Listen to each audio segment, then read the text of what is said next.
My name is Ray Sims, and I'll be discussing the Dakota Access Pipeline and the Energy Transfer Partners, which is a subsidiary of the Energy Transfer Crude Oil. I will be discussing specifically the lack thereof of consumer social responsibility of the Energy Transfer Partners. And also, I'll be discussing the lack of CSR with the Army Corps of Engineers, the North Dakota Army National Guard, and actually the Trump administration. The aforementioned agencies and enterprises failed to adhere to long-standing act of the Government and Protection Agency that was enacted 22nd April in 1850. Furthermore, they operated in a very racist and insensitive manner, reminiscent and congruent to the attitudes of the white man during the 1800s. Running the pipeline under the Missouri Reservoir called the Owyhee would jeopardize the primary water source for the reservation, and the construction would further damage sacred sites near the lake, violating tribal treaty rights. According to the Standing Rock Sioux tribe, the ETP demolished an area that contained significant native artifacts and sacred sites. According to ETP, the Dakota Access Pipeline helps bolster production in the Bakken, currently moving 40% of the Bakken's oil output per day. Furthermore, the Dakota Access Pipeline created 8,000 to 12,000 jobs during construction, pays millions in property taxes each year to each state, and the property tax dollars also support schools, hospitals, emergency services, and critical services. This is cited from the Moving America's Energy Dakota Access Pipeline in 2019. The other issue is that the corporate social responsibility became an issue when the media became aware of the treaty violations.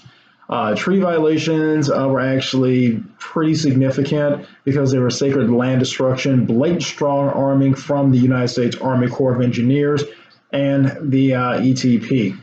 This set in motion a myriad of secondary and tertiary effects that will forever adversely affect ETP partners and their investors.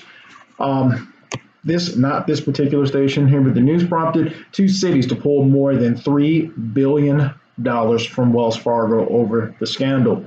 Seattle City Council is quoted as they voted to not renew its contract with Wells Fargo due to its role with the millions of bogus accounts and their role with the Dakota Access Pipeline. Minneapolis and Philadelphia are considering the same move. This is quoted from Chappelle 2017. This act of the Indians also highlighted the following racial injustices against indigenous peoples in no case, and one of the examples of the treaty then 1850 is in no case shall a white man be convicted of any offense upon the testimony of an Indian. Another example, that was actually repealed in 1872. Another example would be the Indians have absolutely no recourse to justice, even if family members are in fact murdered. Indian convicted of stealing a horse, mules, cattle, or any valuable thing shall be subject to receive any number of lashings not exceeding 25, or shall be subject to a fine not exceeding $200 at the discretion of the court or jury, and any Indian found walking around the street, he can be brought into a court by a Caucasian and auctioned off to the highest bidder. Again, we're talking about slavery. The Indian will also have to work for 4 months for that person. That is known as the vagrancy law act. Again, these laws are very reminiscent to the laws during slavery and during Jim Crow, which is why they've caused such a tremendous uproar and a lot of consternation amongst the Standing Rock Sioux tribe and also the American people. Furthermore, strategically, this adversely affects ETP and their partners because approximately 5,000 investors use social responsibility investing criteria in their investment decisions.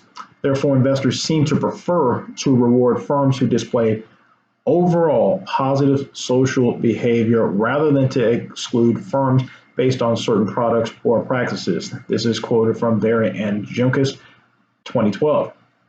This creates a huge problem for ETP because CSR research focuses almost exclusively on large, publicly traded corporations. That is Lindgreen and Swan 2010. This is a huge issue because ETP is a tremendously enormous organization. So there is really not an excuse of why they are socially irresponsible and how they're executing their pipeline. Furthermore, ETP is held to a higher standard than small and medium-sized companies when it comes to corporate social responsibility. In conclusion, wrapping up, when a corporation decides to embark on a national project with numerous wealthy investors, it is wise to strategically plan where, how, why, and where you're conducting business. ETP failed to execute.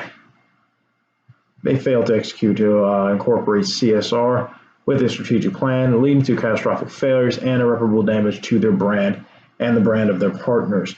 Furthermore, moving forward, any companies that do decide to execute strategic plans should execute a SWOT analysis. They should execute multiculturalism and diversity studies as well before they embark on any particular project, so that they can make sure that they are socially responsible for themselves, for the nation, and for their partners and investors.